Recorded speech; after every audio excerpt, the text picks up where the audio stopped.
So in a normal cardiac cycle, we'll start here where the mitral valve is closed and your ventricles begin to contract. This is the isovolumetric state of contraction because the pressure in the ventricles hasn't yet overcome that of the aorta, and so the aortic valve remains closed until eventually it overcomes this pressure and the aortic valve pops open. The pressure continues to rise until the end of systole, when the ventricles relax, the pressure drops back down, and it begins to refill again, ready for the next stroke. So let's say this is the normal stroke volume of our normal cardiac cycle.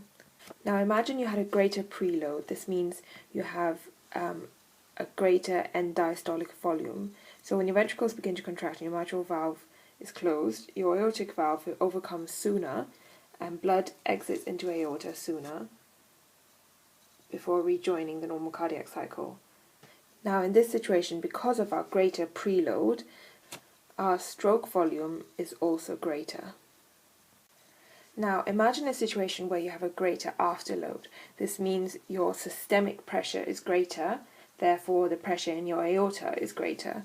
So if we start here again, and the ventricles begin to contract, it would have to work harder, significantly harder, to overcome the pressure in the aorta and allow the aortic valve to open. So pressures would rise very high before the aortic valve pops open and lets the blood out. But by this time, systole is already over, the ventricles have relaxed, and the pressure drops back down to refill.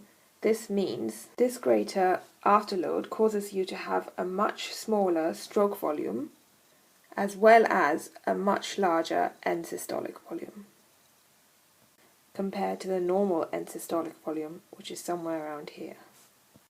Finally, let's say you have a heart with increased contractility. Your ventricles will work quite hard, will pump very hard, and the pressure will rise significantly more than in a normal cardiac cycle, causing the heart to eject more blood during systole before relaxing again to be refilled. Now what this means is you are able to eject more blood, resulting in a much lower end systolic volume, and thus a greater stroke volume and ejection fraction. So you can see how changes in preload, afterload, and contractility can greatly change the pressures and the volumes of the heart.